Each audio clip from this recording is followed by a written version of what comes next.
أعوذ بالله من الشيطان اللعين الرجيم بسم الله الرحمن الرحيم اللهم صل وسلم وزد وبارك وأكرم على خير خلقك محمد الفاتح لما أغلق والخاتم لما سبق ناصر الحق بالحق والهادي إلى صراطك المستقيم وعلى آله الأطهار الأخيار المعصومين حق قدره ومقداره العظيم إن الله وملائكته يصلون على النبي يا أيها الذين آمنوا صلوا عليه وسلموا تسليما اللهم صل على محمد وآل محمد.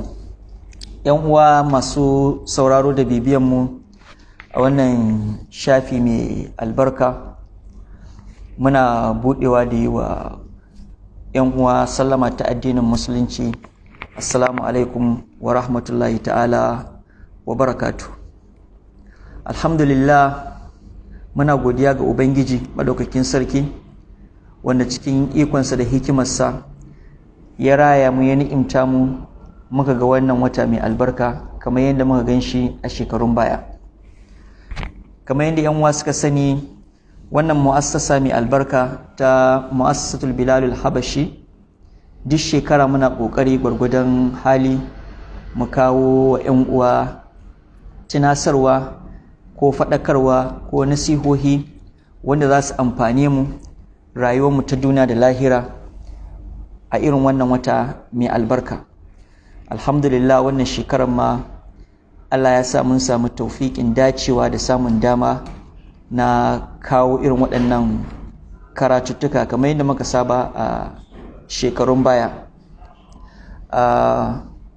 Tare da cewa wannan shekarar ba mu fara da wuri ba, wannan kusan shine zama mu na farko, wanda kuma karatuttuka za su ci gaba da zuwa a wannan shafi insha Allahu lokaci zuwa lokaci, kuma za mu rika zuwa da malamai mabambanta.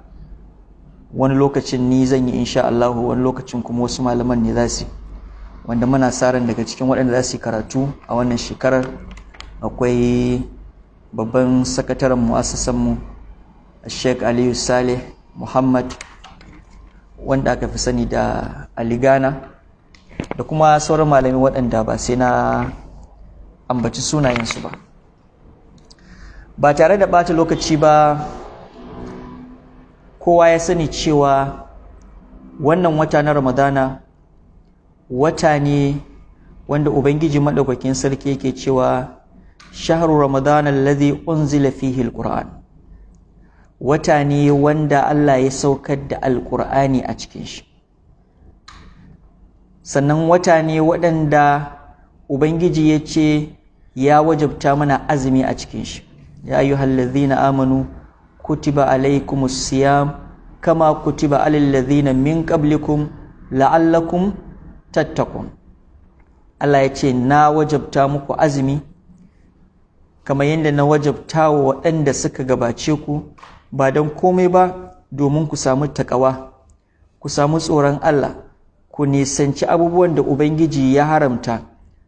Amirul Mu'minin Ali bin Abi Talib alaihi salam wata rana ya tambayi manzon Allah sallallahu alaihi wa sallam, yace ya Rasulullah, ma huwa afdalul a'mal fi hadha ash-shahr?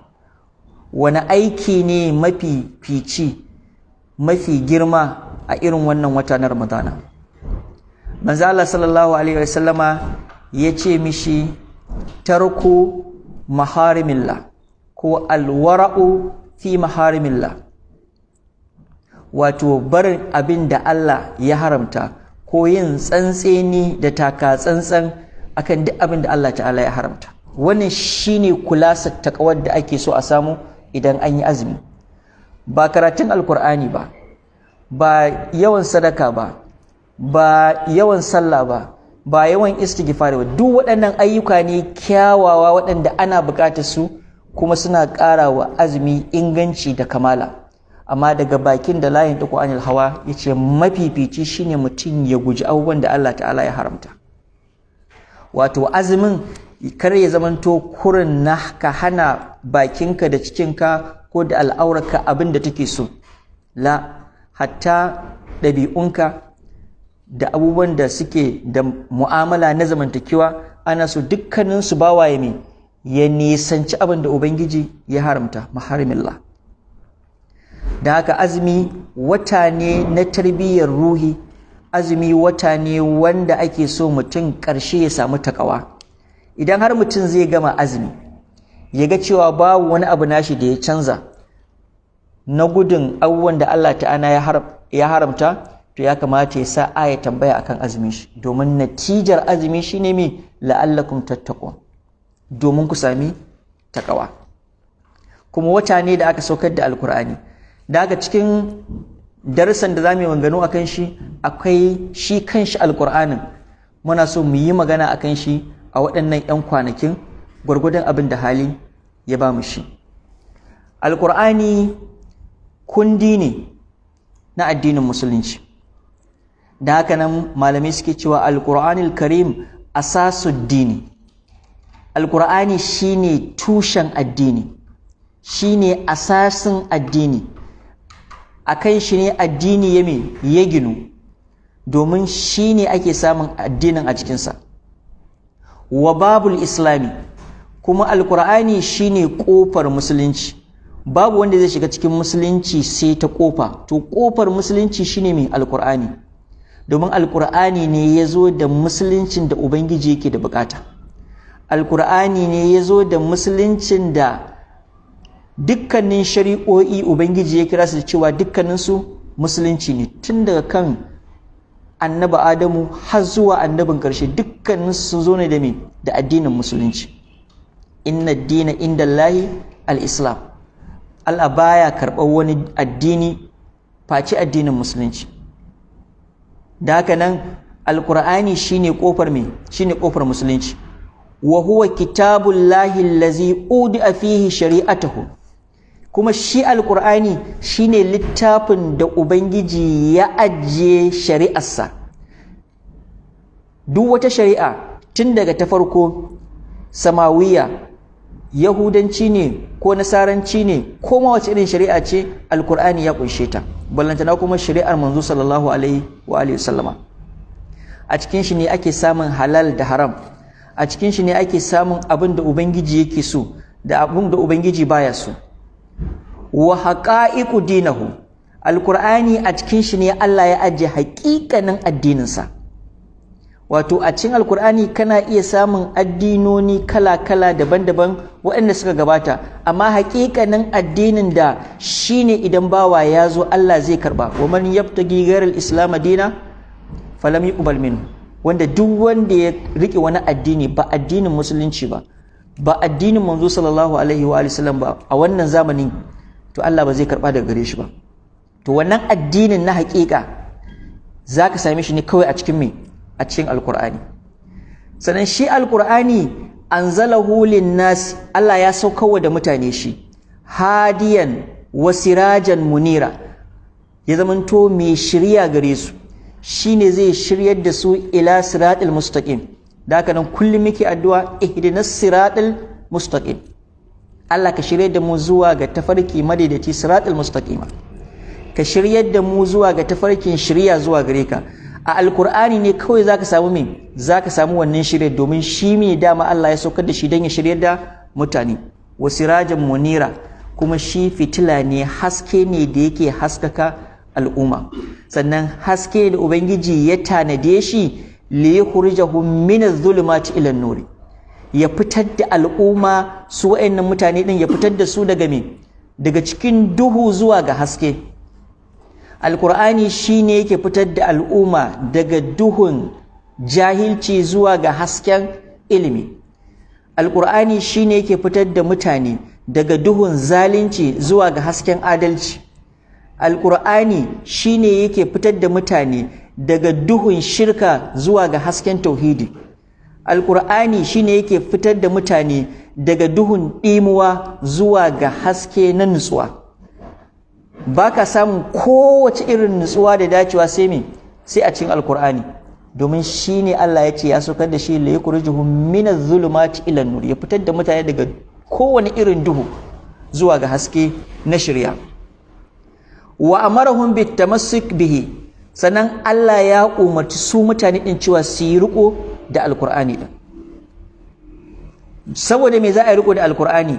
Li'annahu kalimatullah, domin alqur'ani kalimatullah, kalma ce ta ubangiji a tamma cikakkiya. Ubangiji yana da kalmomi daban-daban. Me ma'anar kalma anan? ba kalma ta furci ta harafi ba, bal alama. Wato alkur'ani wata aya ce da take nuna samuwar ubangiji, kamar yadda ubangiji yake da ayoyi, yake da alamomi. Annabi Isa yana daga cikin me? Yana daga cikin kalmomin ubangiji, yana daga cikin ayoyin ubangiji, yana daga cikin alamomin da suke nuna cewa akwai ubangiji, saboda kudurar da Allah ya nuna akan shi, sai aka kira shi da me? Kalimatullah, nabiyullahi Isa. To alkur'ani shi ma kalma ce ta Allah, aya ce ta Allah, alama ce ta Allah, sai kuma aka kira ta da atama, cikakkiya. Duk wata ayar ubangiji, duk wasu alamomin shi ba za ka samu cika da kamala ba sai a me? Sai a cikin alkur'ani. Ita ce cikakkiyar kalmar ubangiji, ita shine cikakken alamar da take tabbatar da ubangiji, domin shine yake dauke da komai da ubangiji yake da bukata. Ma faratna fil kitabi min shay, Allah ya ce bai bar komai ba a cikin wannan alkur'ani din. Dan haka alkur'ani li'annahu kalimatullahi tamma, wajibi ne al'umma su yi riko da alkur'ani saboda shine kalmar ubangiji cikakkiya, wa iradatuhul kamila lil bashariyya, kuma shine alkur'ani kudura da nufin ubangiji, iradarsa cikakkiya. Inna ma amruhu iza arada shay'an an yaqula lahu kun fayakun. Iradar ubangiji cikakkiya zuwa ga bashar dan adam shine alkur'ani. Duk abin da Allah yake nufi gaba, wato ya tarar da mishi me a cikin alkur'ani. Fihi tibyani li kulli shay, komai akwai bayanin shi a cikin me? A cikin alkur'ani. Da haka kalmar Allah ce cikakkiya, kuma iradar Allah ce wacce take kamila, kammalalliya, da ba ta buƙatar wani ziyada ko nuqsani. Da haka nan ma Allah ya ce la ya'tihi al-batil min bayni yadayhi wala min khalfihi. Wannan cikar ayar, wannan cikar iradar ta alkur'ani fi kulli zamanin wa makanin, a kowane zamani, a kowane wuri, tun daga zamanin annabi Adamu har zuwa zamanin manzonmu na ƙarshe sallallahu alaihi wa sallama. Alkur'ani yana da wannan irada, yana da wannan cikar, yana da wannan buwayar, yana da wannan hasken, yana da wannan shiryar da ubangiji ya cusa a cikin shi.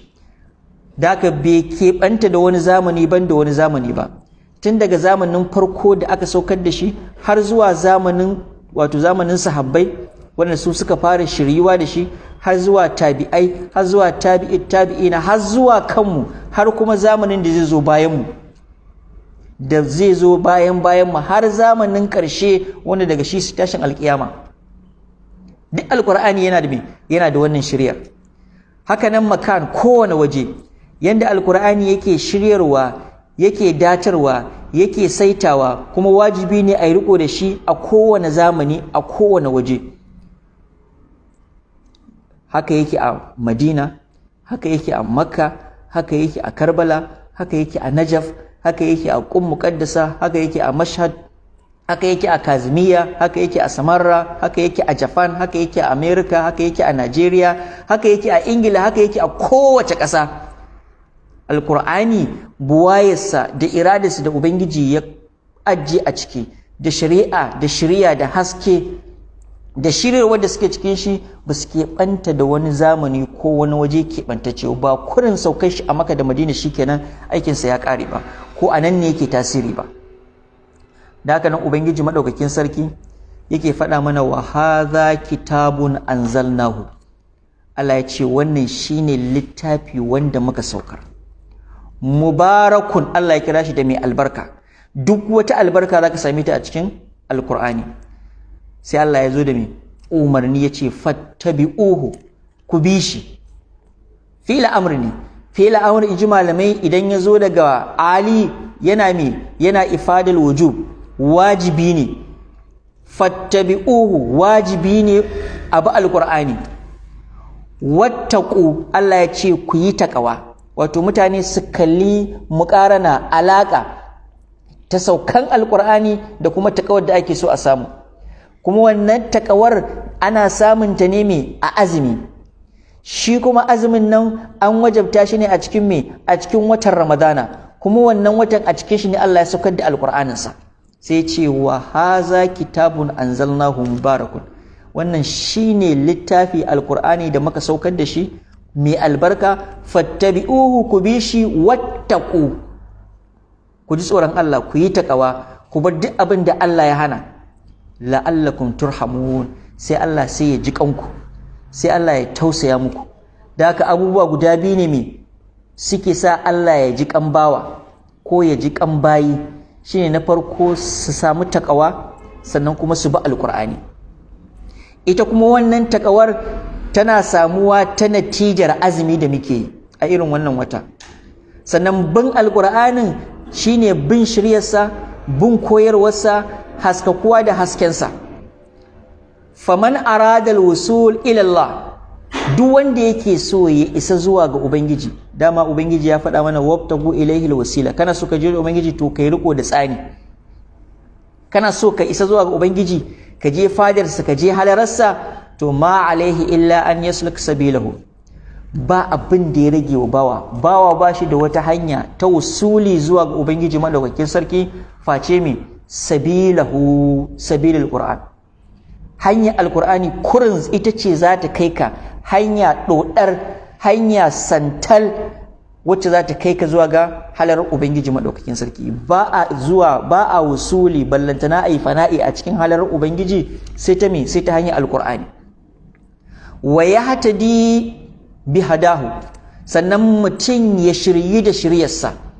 Duk wanda kaga ya shirya ya isa zuwa ga Ubangiji to ya riƙe alqur'ani ne, domin a cikin alqur'ani ne kurin zai sami shiryar da har za ta shirye da shi ya isa zuwa ga ga Ubangiji. Kamar yadda muka faɗa, dama Allah ya saukar da shi ne hadiyan, ya zama to mai shiryarwa. Da haka wanda ya shiryu ne mai da shirya alqur'ani. Wa man ihtada innama yahtadi bihi, duk wanda kaga ya shirya to yana shiryuwa ne da shirya alqur'ani. Babu wanda zai samu shiriwa, ya samu kamala, ya samu dacewa, ya samu tsira a wurin Ubangiji madaukakin sarki idan bai shiryi da shiryuwar alqur'ani ba. Shi kadai ne yake shiryawa, shi kadai ne yake zuwa da hanyar da za ta kai zuwa ga samun tsira. Wa man dalla fa huwa allazi yazigu anhu, duk wanda kaga ya bata, duk wanda kaga ya halaka, to zaga anil qur'an, ya ba alqur'ani ne, ya kaucewa alqur'ani ne, ya ratsewa alqur'ani ne, ya fandarewa alqur'ani ne, sun raba hanya da alqur'ani ne.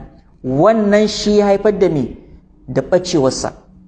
Amma wanda ya rika alqur'ani ya shiri da shirwarsa, to ba za ka same shi a cikin dalala ba, ba za ka same shi a cikin taɓewa ba, ba za ka same shi a cikin halaka ba.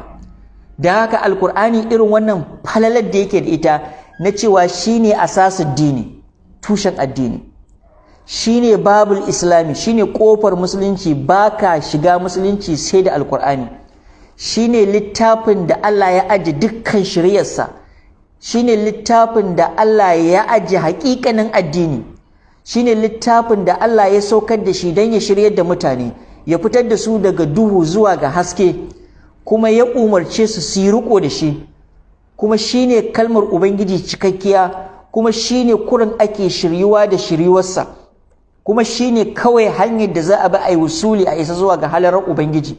Sannan shi kadai ne kauce mishi kuma yake sawa mutum ya zamanto ya halaka, ya bar tafarkin Ubangiji madaukakin sarki.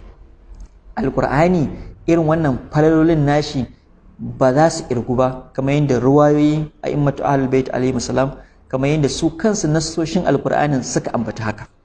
Amma wannan muqaddiman za ta mana sharar fage mu iya fahimta girman alkur'ani da irin matsayin da yake da shi, cewa shine tushen komai a cikin wannan addinin da Ubangiji madaukakin sarki wajabta mana bin shi. Daga cikin irin girman da alkur'ani yake da shi shine kalamullahi. Alkur'ani zancen Allah ne. Alkur'ani ba kurin shari'a ce da umarni na ayi riko da shi ba, yana da wani girman da matsayin cewa shi kalamullahi ne, zance ne na Ubangiji. Duk abin da ka gani a cikin alkur'ani to umarni ne na Ubangiji, na hani ko kuma na aikatawa.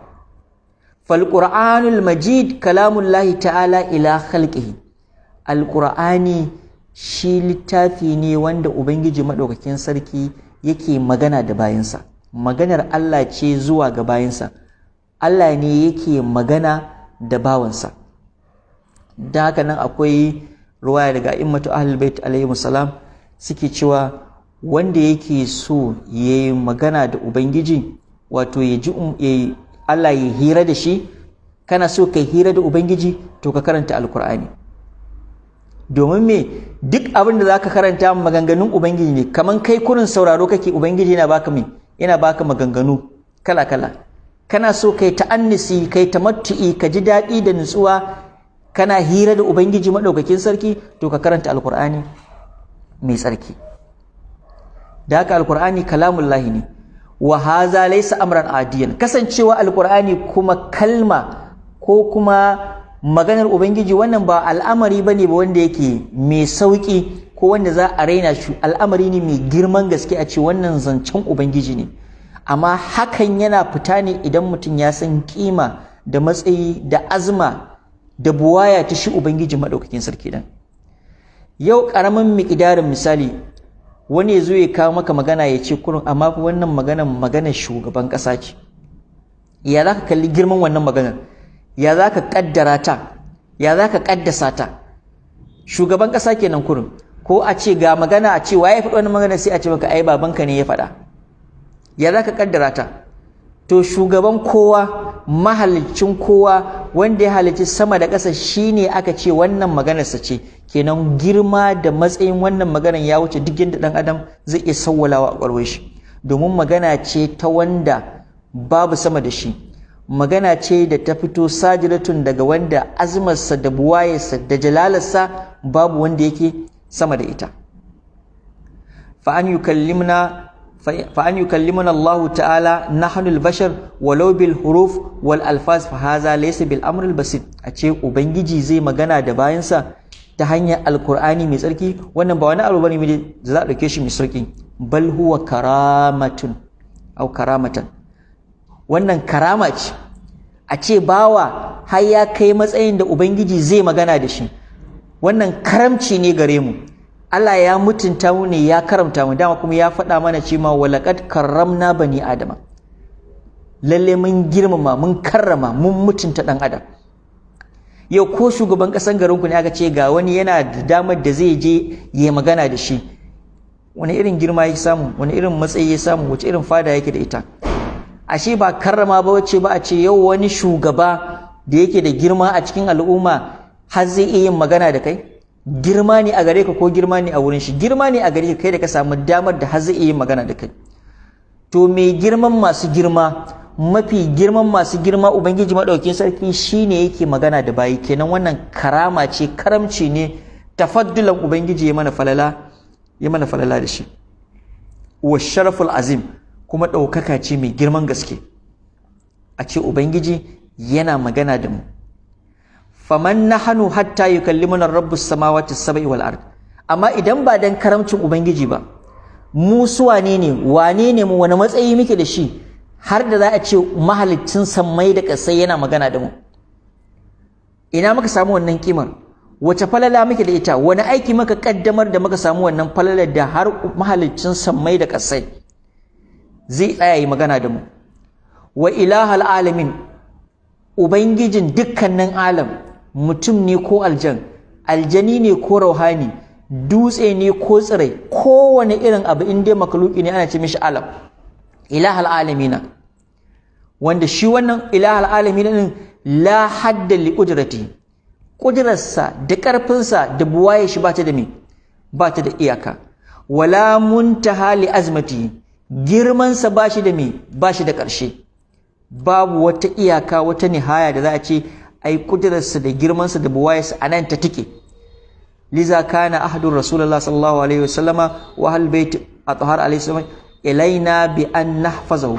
Da haka ne ubangiji madaukakin sarki a zamanin manzo da zamanin a'immatu ahlul bait alaihi salam aka umarce mu da mu kiyaye haddodin ubangiji, wa nura'i hududahu falanu da yuha abada, cewa mu kiyaye duk abin da yake haddi ne, iyaka ce ta ubangiji, kada mu ƙetara ta. Wannan shine umarnin da ya tabbata a zamanin manzo, shine umarnin da ya tabbata a zamanin a'immatul athhar ahlul bait alaihi salam. Dukkanin sun umarce mu da cewa kada mu ƙetare iyakar haddodin ubangiji, domin ƙetare iyakarsa da barin hududinsa wannan yace li annahu ni'matullah al-kubra. Wannan magana da wannan umarnin da iyakar ubangijin cewa ka tsaya a nan, ka bar nan, kada ka wuce nan, wannan ni'ima ce mai girman gaske da ubangiji ya mana, allati man tamassaka biha faza, wanda duk wanda ya riko da wannan ya rabauta. Duk wanda ya riko da tsayawa akan umarnin ubangiji madaukakin sarki na kayi ko kada kayi, ka bari ko kada ka bari, duk wanda ya tsaya wannan to faza. Wa man takhallafa anha kasira, wanda ko duk ya saba da wannan to zaka same shi kuma ya halaka, ya tabe. Faqad su'ila imaman ar-ridha alaihi salam, an tambayi imam ar-ridha alaihi salam, ɗaya daga cikin a'immatu ahlul bait, ma taqulu fil qur'an, ya ibn rasulullah ma za ta qulu fil qur'an, ya dan manzon Allah me zaka ce dangane da alqur'ani? Faqala alaihi salam, imam ar-ridha alaihi salam yake cewa kalamullahi la tatajawazuhu, yace alqur'ani littafi ko zancen ubangiji ne, kalamullah zancen ubangiji ne, wala tatajawazuhu, kada ku ketara shi, kada ku keta shi, kada ku wuce shi, wato ku tsaya a inda ya umarce ku. Wala tatlibul huda fi gairihi, kada ku nemi wata shari'a in ba daga alqur'ani ba, domin ba a samun wata shari'a in dai ba daga alqur'ani ba. Duk wani littafi, duk wani tsari, duk wani kundi da zai zo maka da wata shari'a in dai ba daga Qur'ani bace ba, ko ta dace daga Alqur'ani, to wannan shari'ar kada ku neme ta, inji Imam Ridha alaihi salam. Domin in kuka nema yace wala tadlibul huda fi ghairihi, kada ku nemi shari'a daga wannan Alqur'ani, sai yace fatadillu, sai ku bata, sai ku bata. Da haka ne manzon Allah ma kafin ya bar duniya yace ya bar mana abubuwa guda biyu, ma in tamassaktu inni tarikum fikum ma in tamassaktum bihima lan tidillu ba'di, yace in har kuka yi riko da su lan, ba za ku taba bata ba har abada bayan bana nan. Farkon abin da ya fara ambata shine alqur'ani, yace kitaballah, littafin Allah, wa ijrat ahlul bait, ko wa ahlul baiti a wata ruwaya. Alqur'ani shine kawai littafi, shine shari'a, shine hanyar da in bawa ya bita ba zai bata ba. Da haka nema a wannan ruwayar Imam Ridha alaihi salam yake cewa kada ku nemi wata shari'a daga wannan alqur'ani, domin za ku bata ne. Duk wata shari'a da ta zo da sunan shari'a kuma daga wajen alqur'ani kuma ta saba da alqur'ani, to wannan bata ce, halaka ce, ba shari'a bace ba. Wa an rasulullahi al-akram, daga manzo sallallahu alaihi wa alihi sallama yake cewa in aradtumul aishi su'ada, idan bawa yana so, in kuna so ku yi rayuwa ta nutsuwa, su'ada, wa mauti shuhada, kuma kuna so ku yi mutuwa irin ta shahidai, gafa garabasa al'umma daga manzon da layin diku anil hawa, wanda yake so yayi rayuwa a duniya, rayuwa cikin aminci, cikin nutsuwa, ita yake cewa rayuwa mai hayatu sa'ida, rayuwa ta sa'ada. Wanda yake son wannan rayuwa a duniya, wa mautu shuhada, kuma yake so in ya tashi mutuwa, yayi mutuwa ta shahada.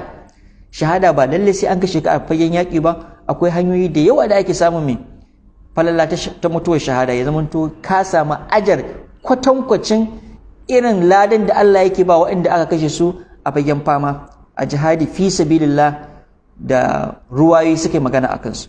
Wanda yake so ya samu irin wannan mautu shuhada din, mutuwa ta shahidai, wan najati yawmul hashar, wanda kuma yake so ya samu tsira a ranar alkiyama, yawmul hashar, ran da za a taro mutane ga baki da, yawma yafirul mar'u min aki wa ummihi wa abi wa sahibatihi wa aki, kowa yana gudun kowa.